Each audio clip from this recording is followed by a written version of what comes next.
Di dalam sebuah pulau atau di sebuah tempat, pasti ada satu tokoh, entah itu adalah seorang raja ataukah dia seorang pemberontak, yang sangat terkenal di dalam perjalanan sejarahnya. Tak terkecuali adalah Pulau Madura yang mempunyai Kelesap. Kelesap adalah salah satu keturunan raja di Bangkalan yang sangat kuat dan sangat sakti, sehingga dia merasa yakin pada dirinya sendiri bahwa dia sudah cukup mampu untuk mengobarkan api pemberontakan terhadap kerajaan-kerajaan yang ada di Madura. Keahlian dan kemasyhurannya banyak membawa simpati pada rakyat, sehingga ketika ia turun dari pertapaannya di Gunung Payudan, daleman Guluk-Guluk Sumenep, dan ia mulai dapat menaklukkan desa-desa yang ia datangi. Dengan bantuan pengikutnya, Kelesap dikomando oleh panglima perangnya yang bernama Raden Buka, mulai menyerang kerajaan Sumenep pada tahun 1749 sampai 1750 Masehi. Pertempuran pun terjadi di mana-mana dan tak lama kemudian Sumenep dapat didudukinya, sehingga Kanjeng Pangeran Aryo Cokronegoro IV sebagai Bupati Sumenep merasa sangat ketakutan, dan ia melarikan diri bersama keluarganya ke Surabaya dan melaporkan adanya pemberontakan itu ke Kompeni Belanda yang berada di Surabaya. Setelah keraton Sumenep dapat diduduki, Kelesap menempatkan Raden Buka sebagai Adipati Sumenep. Selanjutnya, Kelesap menuju ke Pamekasan melalui jalan sebelah selatan ialah Buluto, Parinduan, kedua rasa seterusnya. Dia menempuh tempat yang ia lalui. Dia selalu disambut oleh rakyat dengan penuh simpati dan terus rakyat menggabungkan diri sebagai pasukan pemberontak. Pamekasan dengan mudah pula dikalahkan karena pada waktu itu Bupati Pamekasan Tumenggung Aryo Adikoro IV atau Raden Ismail tidak ada di tempat karena ia sedang bepergian ke Semarang. Raden Adikoro IV tak lain adalah menantu Cakraningrat V yang bertahta di Bangkalan. Sewaktu Adikoro IV kembali dari Semarang dan singgah di Bangkalan, ia lalu mendengar dari mertuanya bahwa Kelesap melakukan pemberontakan.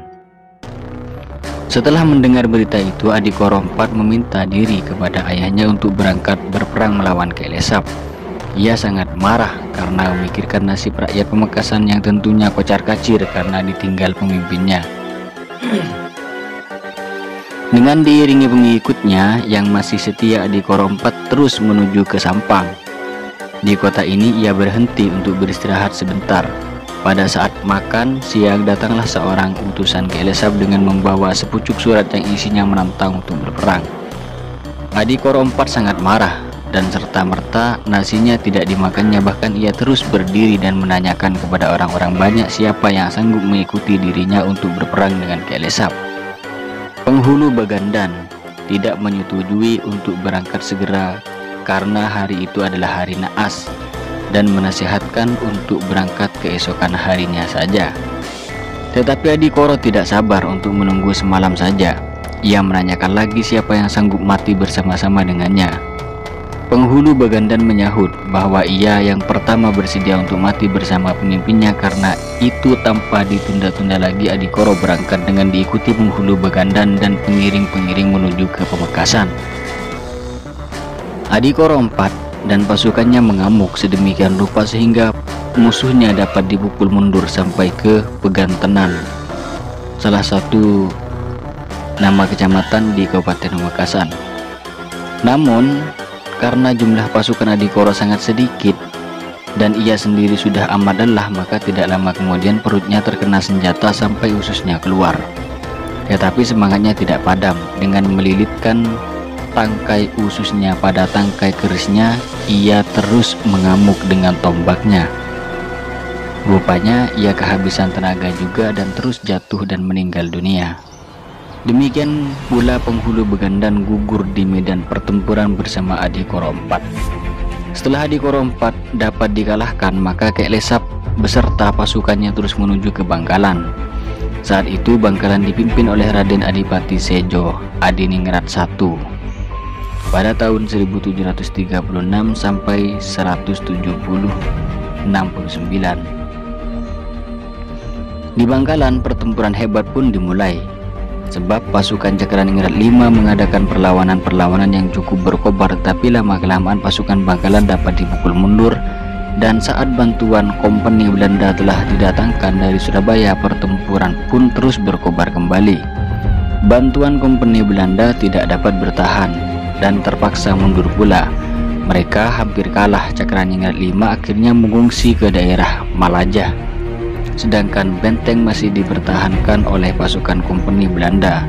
Dan waktu itu Ki Elesap membuat pesanggarahan di desa Tonjung, Bangkahlaan. Pada suatu malam Cakraningrat V bermimpi supaya Ki Elesap dikirimi seorang perempuan dengan disuruh memegang bendera putih yang maksudnya Bangkalan akan menyerah. Tipu muslihat ini keesokan harinya dijalankan. Seorang perempuan diberi pakaian keraton serta disuruh memegang kendaraan putih dan terus dikirimkan kepada Ki Elesap. Ki Elesap menerima pemberian itu, dan wanita si pemberi hadiah itu pun dibawa ke pesanggarahannya dengan keyakinan bahwa Bangkalan sudah menyerah. Pada waktu Cakraningrat V menunggu reaksi Ki Elesap dengan dikirimkannya seorang wanita yang memegang bendera putih, tiba-tiba terlihat tombak pusaka Bangkalan yang bernama Ki Nenggolo gemetar dan bersinar-sinar seolah mengeluarkan api. Cakraningrat V bangkit dari tempat duduknya dan langsung mengambil tombak itu. Ia lalu mengajak pasukannya untuk berangkat berperang guna menumpas pemberontakan Ki Elesap. Sesampainya di desa Tonjung, Ki Elesap sangat terkejut karena Cakraningrat V datang menyerang dengan tiba-tiba. Dengan tidak menunggu lama, Cakraningrat V mendatangi pimpinan pemberontak itu dan menancapkan tombaknya. Pada seketika itu Ki Elesap meninggal. Rakyat Bangkalan yang mengikuti rajanya berseru Bangkahlaan, yang artinya sudah matilah. Karena itu sebagian orang Madura mengatakan bahwa nama Bangkalan itu berasal dari kalimat itu, yaitu Bangkahlaan. Pempes buan, artinya jak maturan.